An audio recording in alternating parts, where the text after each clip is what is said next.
Hi, Bulubinaka everyone. Welcome to part 2 of What Are These Dark Marks on My Skin?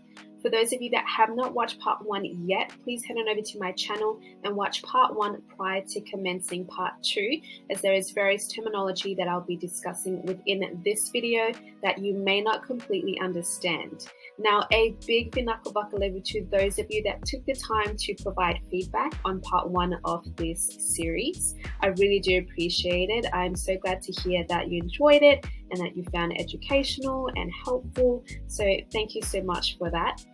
Now, in this video, I will be sharing with you some of my knowledge around how to treat PIH. So we'll be looking at various in-clinic treatments as well as topical active ingredients that work to treat and minimize the appearance of PIH. So in relation to that, there is still a lot of research being conducted around PIH in deeper skin tones. So my knowledge and my recommendations that I'll be sharing with you in this video is based off my experience from working within the beauty/skin industry, as well as my experience around treating PIH in various skin tones within the clinic, and knowledge that I've gained from my dermal science degree, as well as my independent research into clinical trials and research articles, etc. So that's just a disclaimer that I'm putting out there, that no two skin types are the same and that results will vary across the board, as there is a lot of contributing factors when it comes to PIH, as we mentioned in part 1. So, lifestyle, environment, underlying health issues, these all play a role and lead to exacerbating PIH. So just bear that in mind when you're looking to go out and undergo some of these clinic treatments and purchase some of these active ingredients and whatnot. So in saying all of that, I do hope that you enjoy part 2 of this series and that you do find it educational, just as helpful as well. Okay, so just a rundown of what I will be covering in this video. So first up will be a review of PIH, followed by first line treatments, so topical agents/active ingredients. Then we'll be going through second line treatments, so in-clinic therapies, followed by lifestyle factors, and then finishing off with my treatment plan recommendation. So just a reminder that addressing the underlying causes of PIH or cause must first be dealt with prior to seeking out the following therapies and in-clinic treatments. So such as dermatitis or eczema or acne, ensure that there's no active lesions or that there's no broken skin or inflamed rashes prior to commencing these following therapies. If you're unsure, please do consult with your GP or dermatologist. Some key terms to remember from part 1. So first is keratinocyte. Remember that it is the skin cell that contains DNA within the nucleus. So keratinocyte is another term for just your general skin cells. Then we've got melanocyte. So this is the cell that makes melanin or pigment within the basal layer of the skin. Then we have melanosome. So these are the organelle packets that make melanin within that melanocyte. And these melanosomes are delivered by the melanocyte to the keratinocyte. Then we have melanogenesis. Now this is the term for the melanin synthesis making pathway. And then we have tyrosinase. So this is the copper enzyme within the melanocyte that's responsible for making melanin within the melanosome. Okay, so just a quick refresh from part 1. On the right, we have an illustration of hyperpigmented skin. Down the bottom is the dermis layer, and up the top is the epidermis layer. We can also see the melanocyte in blue sitting within the basal layer with the octopus-like arms. Remember, those are called dendrites. Now in the dermis, we've got the fibroblast cell that produces collagen and elastin, and it sends chemical signals to the melanocyte. We also have keratinocytes that send chemical signals to the melanocyte to increase melanin production. So within the melanocyte, we've got melanosomes that are traveling through the dendrites and are transferring to those keratinocytes. They are then converted, or the packets release a melanin or pigment, and they position themselves on top of the nucleus to protect the DNA. And then you can see those keratinocytes traveling up through the layers of the skin, carrying those pigment with it to the surface, and that's how you see that pigmented appearance on the top. First line treatments for PIH is topical active ingredients. Now, these ingredients have been proven to be both effective and safe in slowing down melanogenesis, as well as improving the overall appearance on the surface of the skin. Now, there are two types. There is over-the-counter and prescription when it comes to purchasing topical active ingredients. Over-the-counter refers to products or skincare that is purchased at the chemist or department store, online, etc. And then prescription refers to a pharmaceutical product that is purchased via a doctor's prescription. Now, we know that pharmaceutical products are obviously a lot more stronger in terms of percentage. It's a lot more effective. You see results a lot more sooner. However, over-the-counter products in this day and age are proving to also have a positive biological change within the skin without the need for a prescription. So, over-the-counter products that create a positive biological change are known as cosmeceuticals.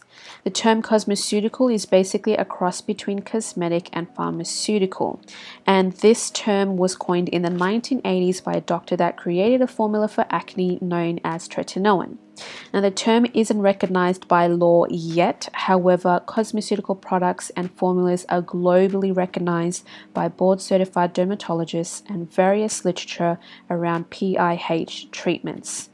Now, given the term is not recognized by law yet, it leaves very gray area open to interpretation for any skincare brand wishing to use the term. The formula can say it is a cosmeceutical but not be so effective in creating that biological change within the skin. Now, cosmeceutical products that have undergone clinical trials are proven to be more effective in what they promise to achieve. So when you're investigating in active ingredients, be sure to check ingredient listing on the back and ensure that the active ingredient that you're after sits somewhere near the top of the list as opposed to down the bottom. Okay, so now that we have covered the type of products you want to be investing in, I will be breaking down the type of active ingredients into three categories. So one is anti-inflammation actives. We'll be looking at niacinamide and salicylic acid. Two is depigmentation actives. Some of these are also known as tyrosinase inhibitors. And three is protective actives such as SPF. So, feeding the skin with anti-inflammatory actives like niacinamide and salicylic acid works to minimize inflammation.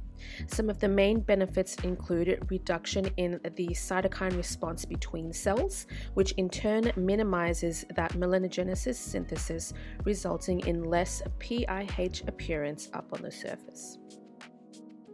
Niacinamide is also known as vitamin B3, and B3 is a derivative of the vitamin B complex family. It's actually one of my favorite actives in my skincare routine as it has so many benefits to the skin. Below are a list of the few main benefits when looking at PIH.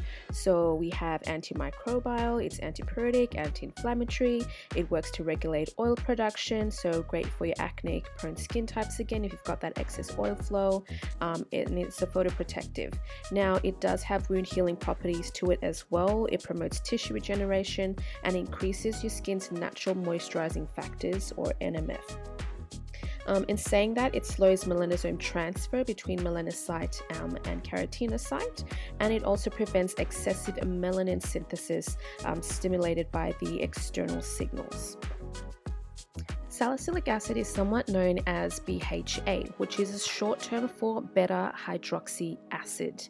Now, salicylic acid is part of a compound group known as hydroxy acids. So you may have heard of AHAs, BHAs, that all falls under the umbrella hydroxy acids. Now, BHAs are oil soluble, so they are great for breakout/acneic prone skin types.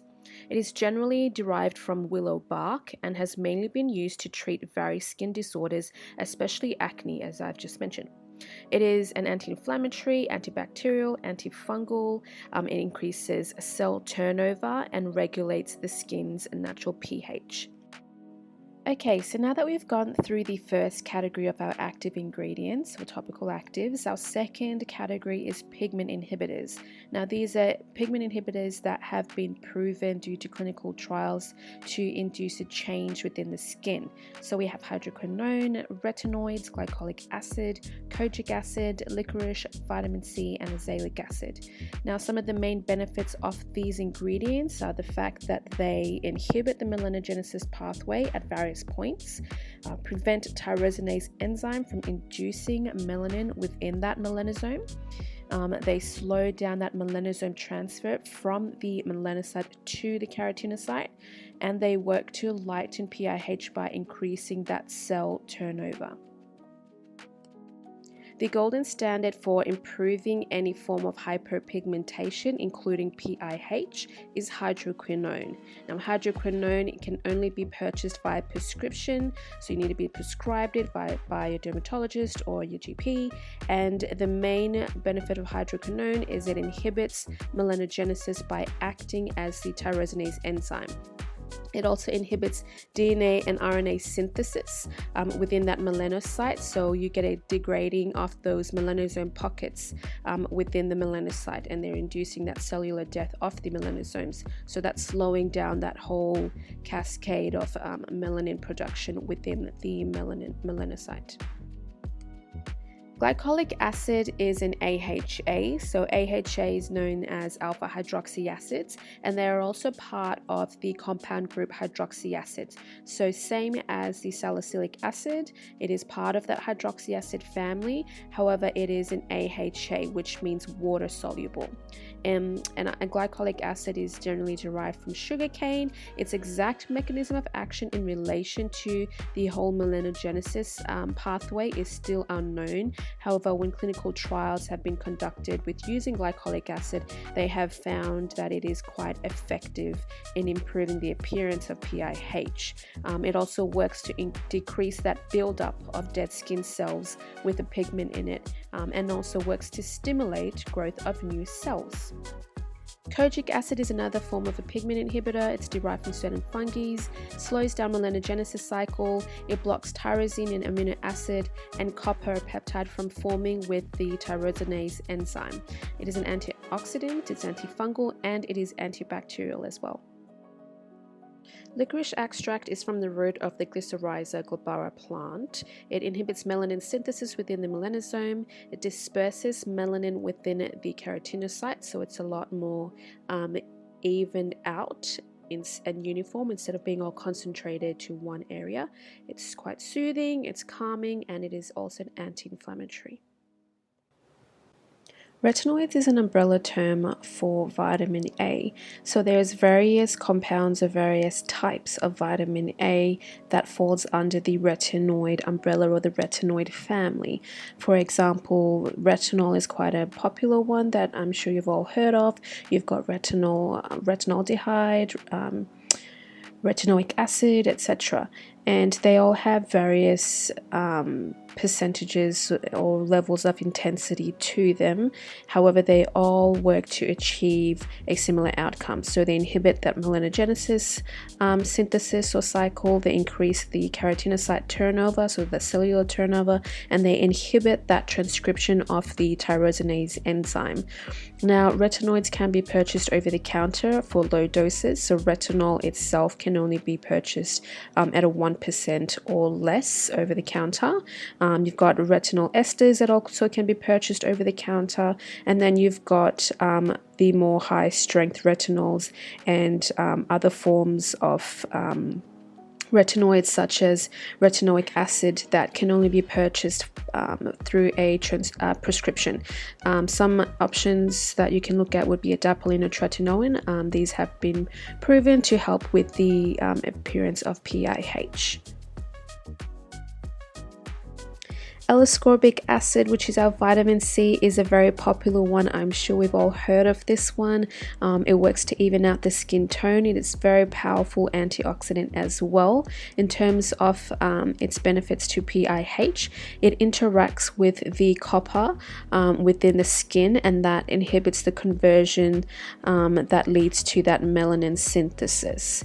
Now, it also oxidizes free radicals that give your skin that lack of luster and that lack of glow. So free radicals is your pollution, smoke, etc. So the external environment, and it also induces collagen and elastin synthesis, so leaving the skin nice, bright, and plump as well.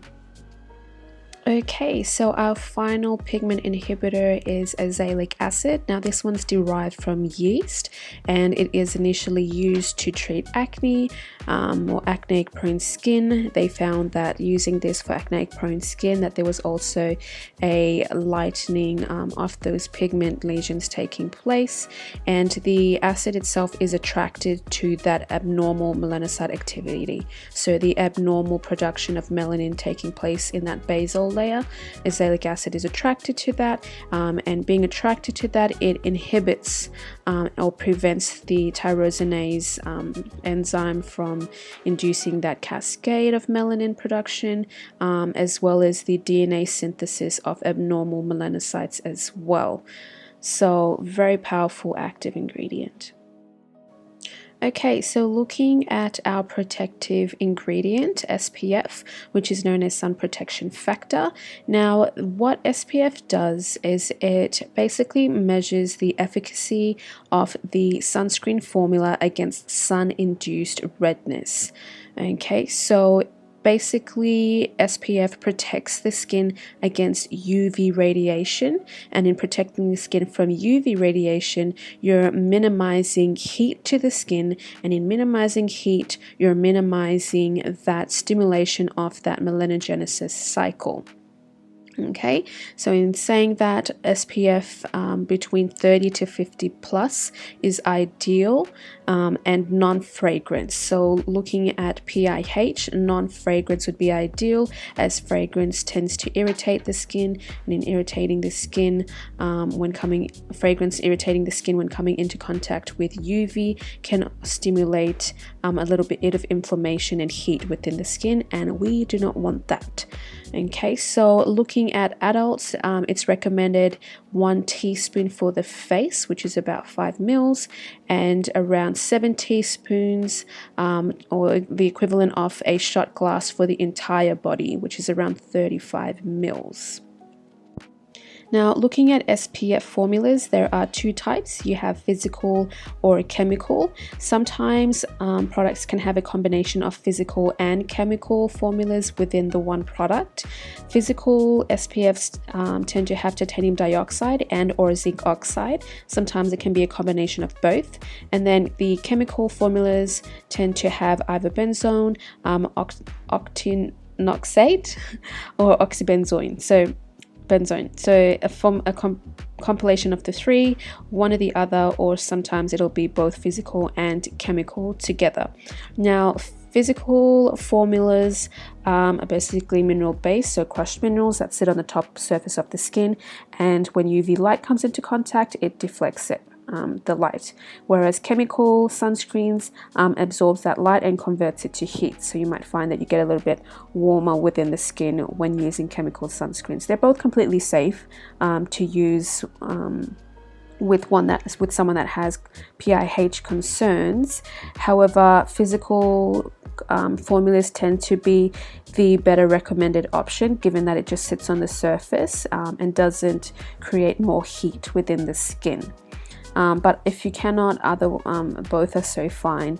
You might also find that physical sunscreens tend to leave more of a white cast, and chemicals blend in quite nicely. The combination of the physical and chemical ones are quite nice as well, because they don't leave that white cast on the surface of the skin either. Now, in saying that, you can get it in a lotion, cream, or powder, and these formulas with the lotion and cream specifically, they tend to come in a translucent option, or opaque or tinted. I personally tend to prefer the translucent or the tinted version. of SPF, just because it sits a lot more nicer and quite seamless on the skin. However, there are a lot of options out there, especially in Australia as well, that do cater for those of us with deeper skin tones, which is great. Looking at this visual representation, we can see what happens when UV comes into contact with skin that has SPF application. Okay, so we have covered first line treatments. So we've looked at anti-inflammatory active ingredients, we've looked at depigmenting active ingredients, and then we've also looked at our SPF and how that benefits the skin as well. So it is essential to start off with feeding the skin with some of these active ingredients prior to investing in clinic treatments, because you don't want to be getting an adverse reaction from a chemical peel or a laser treatment due to that hyperactive melanin production within the skin. You want to reduce the inflammation, you want to minimize the production of irregular melanin within the skin for a minimum of 4 weeks prior to stepping up to in-clinic treatments.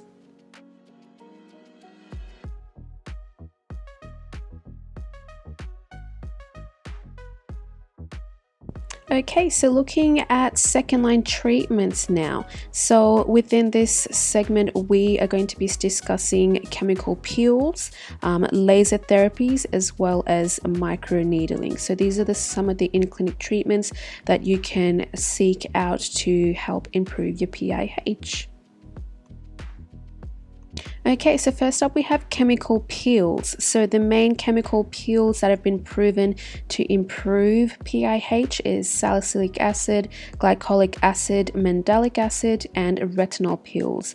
Now these active ingredients I have briefly mentioned in the first line treatments as well. So you need to be using your hydroxy acids on a daily basis or every other day prior to coming in for a chemical peel in order to minimize adverse reactions. So these chemical peels accelerate skin cell turnover and improve the overall appearance of PIH. So just keeping that in mind, your skin needs to be prepped with your first line treatments or your topicals for a minimum of 4 weeks before coming into clinic for a peel. Now, salicylic acid, looking at 10 to 20%, has your anti-inflammatory properties. Your glycolic acid, anywhere from a 10 to 25%. It increases that cell turnover and prevents transfer of melanosomes to the keratinocytes. Then you've got your mandelic acid, so around a 10%, which has very similar benefits to your salicylic and your glycolic, and it's also very hydrating on the skin as well as regulating or reducing that excess oil flow. Salicylic does that as well. Now looking at retinol, so at a 0.5 to 5%, this one exfoliates the skin, so again increasing that cellular turnover. It is a tyrosinase inhibitor, and it also stimulates collagen and elastin, so you're getting that thickened epidermal layer as well, so nice and plump up on the surface. So with these chemical peels, you may experience some shedding. You will experience that the PIH will get darker as well before it gets lighter, and this is completely normal as it is accelerating that dead skin cell turnover. So those keratinocytes that are holding that excess pigment within the cell itself. So you will get some shedding. You may get some shedding. You may get a bit of redness as well, a bit of sensitivity. Those PIH lesions may get darker as well, and this is all completely normal as this chemical peels as a peeling agent. So it may get a little bit worse before it gets better, and that is so fine. That's completely normal. Just make sure that you're keeping the skin nice and hydrated and that you're applying SPF religiously every single day. Okay, so moving on to our laser therapies. Now, laser therapies are very effective in improving the appearance of PIH. We have Q-switch or Pico, and then we've got our fractionated lasers down the bottom. So Q-switch or Pico is known as an Nd:YAG 1064 nanometer, so that's the wavelength. Now, the laser beam is attracted to the melanin or the pigment, and the pigment absorbs the laser energy and converts it to heat. Now, this heat causes the pigment to fragment or to rupture or burst into tiny little microparticles, and these particles are removed via the lymphatic system. Now, looking at fractionated lasers, so we've got ablative or non-ablative. This type of laser beam creates microchannels within the surface of the skin. Now, these microchannels become an elimination pathway for the dead keratinocytes with melanin within them. So creating these microchannels creates that elimination pathway, and then you get a microcrust on the surface. So these microcrusts are quite dark on the surface and look like little dark buttons, and that is accumulation of that excess melanin coming up to the surface and forming that crust, and then they slough off and desquamate away. Okay, so we have an illustration here of the Q-switch/Pico laser. On the far left, we've got the before image, so you can see that pigment sitting there in the dermis.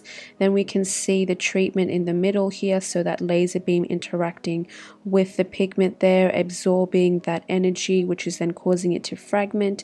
And in the after image on the far right, we can see that it's gone into tiny little particles here. And those little particles are expelled via the lymphatic system. So you've got your cells known as macrophages that come in and engulf the pigment, and it's removed through the lymphatic system.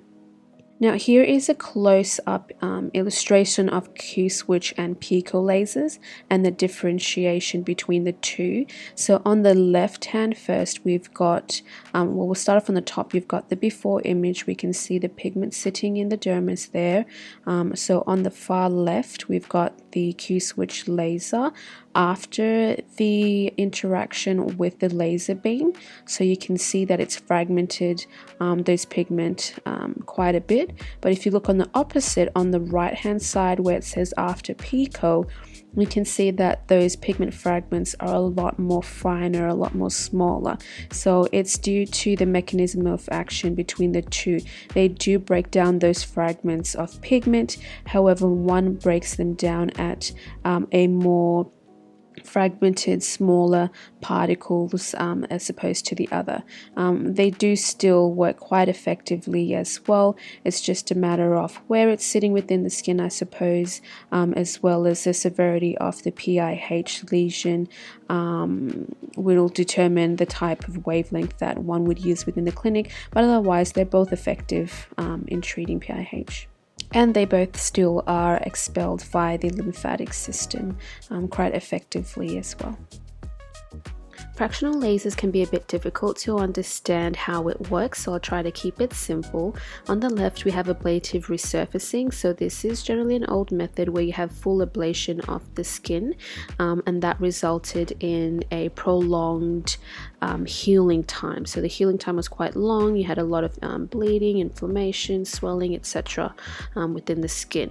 Now, fractional lasers, as you can see in the middle image and on the far right, we've got non-ablative and ablative. So fractional creates fractionated columns. So it's not a full ablative column, it's a fractionated column. You've got healthy tissue in between those columns, which help to close the wound up a lot faster, which in turn creates less downtime. So you have faster healing time with a fractionated laser, fractionated ablative or non-ablative, as opposed to a full ablative. So non-ablative is basically those fractionated columns without disrupting the top layer of the skin, and then ablative fractionated laser is still causing those microcolumns but disrupting the top layer of the skin, so the stratum corneum. So here we have the non-ablative fractional laser. On the far left you can see the pigment sitting in the epidermal dermal junction there, which is the target. Then we've got the fractional laser interacting with the skin tissue. Then after that we've got the preservation of the stratum corneum, so that's the top layer of the skin. So we haven't disrupted the top layer of the skin, however we've ablated the deeper layers of the skin and we've caused coagulation. So coagulation is pretty much all that dead skin with the pigment in it all sticking together, and they will slowly start making their way to the top of the surface of the skin. And you can see that in the last image on the far right. So you've got micro crusts that are starting to form on the surface of the skin, and those micro crusts will get darker, and then it will slowly slough off and shed away, just like a general scar that you usually get after a cut. Here you can see the non-ablative fractional laser being applied to the surface of the skin. So it's creating those little micro channels in the deeper layers of the skin, or just underneath the surface of the skin, without disrupting the top layer of the skin, and that still remains intact. Here we can see a visual representation of ablative fractional laser. So on the far left we've got our hyperpigmented lesion, or PIH. Then we can see straight after that the collimated laser beams coming into contact with the surface of the skin. Then that's followed by full ablation of the top layer of the skin. So you can see little blood clots starting to form on the surface there. So we've induced that wound healing response. And then on the far right we've got that complete clearance of that pigmented lesion. So that's after the micro crusts and that scabbing that has formed and then sloughed off from the surface of the skin. Okay, and here we can see that ablative fractional laser taking place on the surface of the skin. You can also see those micro treatment zones forming on the topmost layer of the skin, so you're getting full fractionated ablation on the surface. Alrighty, so moving on to microneedling or skin needling. Now this can also be known as collagen induction therapy as well. Now microneedling is also a treatment that works to create microchannels and induce the skin's natural wound healing responses. Okay, so microneedles, there's two different types. So you've got the pen-like device or the cylinder drum-like device. So for the pen-like device you have little microneedles that oscillate or go up and down within that pen device, or you've got microneedles that are attached to a cylinder drum, and it provides a rolling sort of mechanism on the surface of the skin. So these microneedles, they create microchannels within the surface of the skin, so causing that controlled trauma to the skin. And like I said earlier, we're inducing that wound healing response. You can also apply various active ingredients such as niacinamide, hydrating actives, vitamin C, certain derivatives of vitamin A as well to the surface of the skin while needling, and you will be pushing those actives within the skin, and you're going to get a much better result post skin needling treatment as well. So you get skin rejuvenation, which in turn accelerates that cell turnover.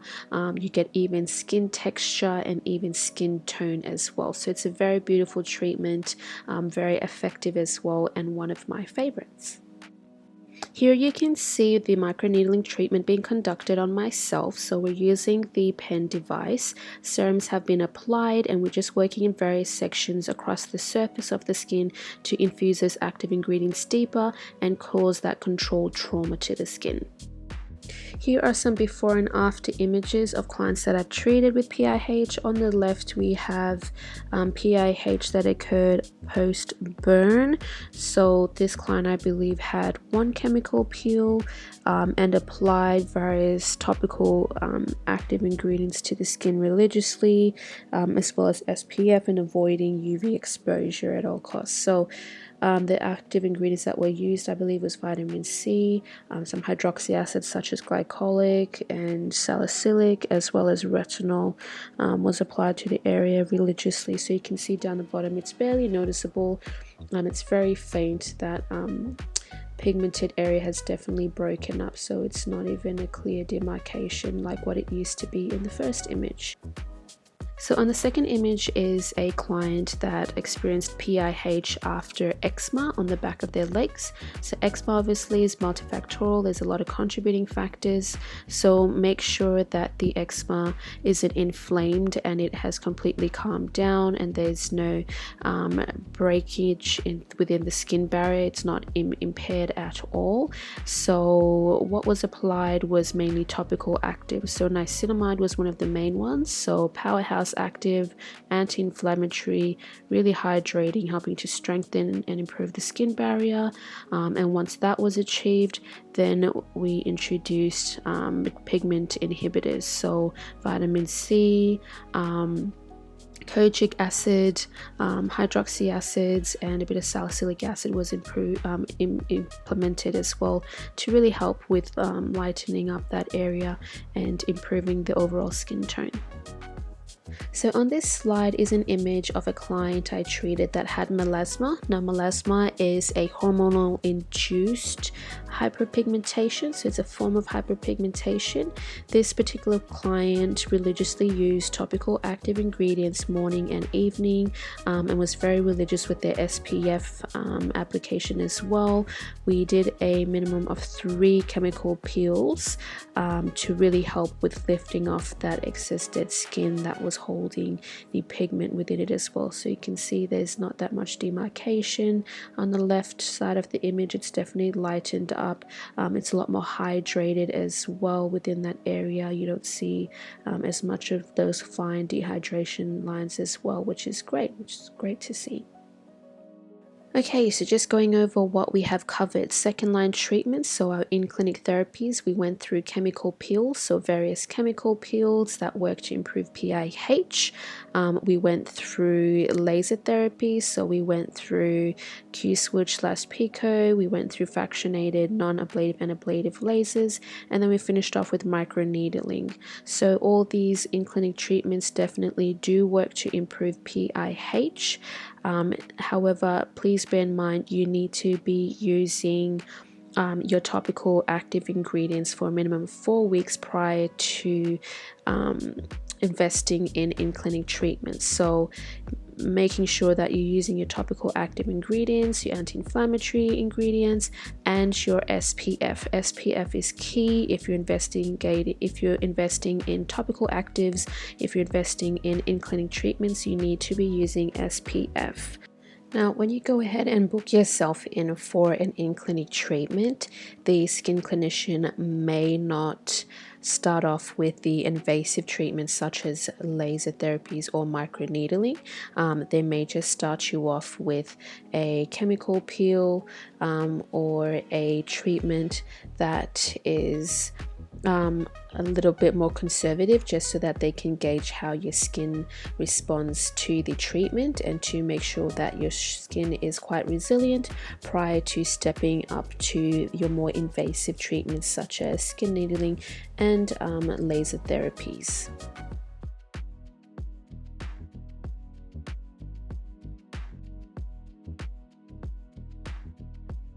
Lifestyle factors. So these factors play a huge role in exacerbating or increasing PIH. So if you're wanting to minimize and improve the appearance of PIH, please do consider some of these lifestyle factors. So first up is UV exposure.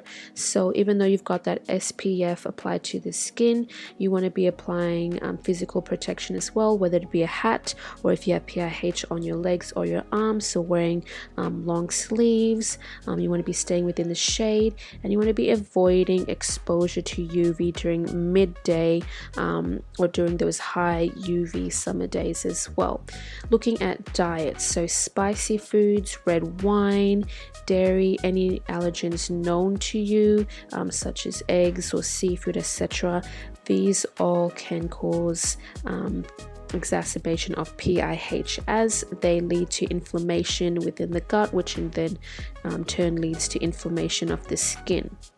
Now, topicals, so you want to be looking at topicals that are free of fragrance, soap, sulfate, also known as sodium lauryl sulfate, and essential oils. So these do also cause exacerbation of PIH. They can dry out the skin, they can leave the skin quite sensitive, which then can also cause slight irritation and inflammation, which then leads to that increase of melanogenesis again. You want to be looking out for granular scrubs, so avoiding granular scrubs or harsh exfoliant cloths as well, as they can be quite abrasive on the skin and induce inflammation. And you want to be using non-comedogenic ingredients as well, so ingredients that are non-clogging to your pores. Now, medications, various medications can also cause inflammation within the skin. So if you're on any type of medications and you've been using topical active ingredients, whether it be pigment inhibitors, or you've been getting in-clinic treatments and you haven't seen that much of a result and you're on certain medications, do speak with your GP on your medications, as this could be a reason as to why your PIH isn't improving as well.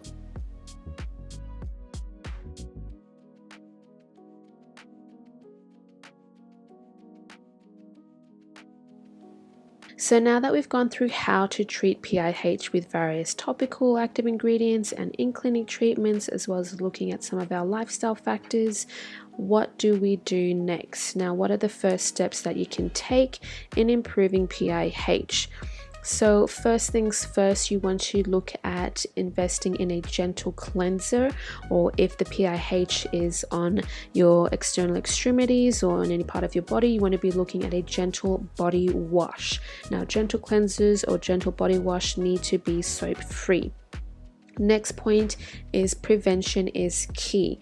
So if there's any topical active ingredient you should start using for your PIH, it is number one, an anti-inflammatory active. So I would recommend niacinamide. And number two is SPF. So if there's any actives you're going to invest in first, those would be my two recommendations, niacinamide and SPF. So then after that, looking at the next point, you want to start on pigment inhibitors in the evening along with vitamin A. So looking at pigment inhibitors such as glycolic acid, such as kojic acid, such as, if it's quite intense and you've gone out to the doctors or dermatologists to get a prescription, whether it be a form of vitamin A or hydroquinone, you want to be using that in the evening. Okay, and bear in mind, you also want to be avoiding any scratching or picking or anything that would exacerbate the condition. So you might find, especially with your hydroxy acids or your prescription actives that you would be applying in the evening, you might flake a little bit.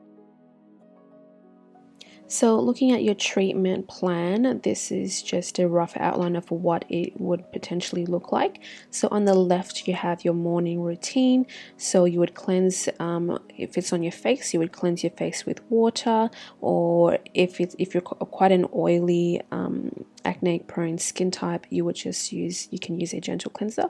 Then you would apply your niacinamide serum, followed by your moisturizer, then your SPF. And that would be your morning routine done.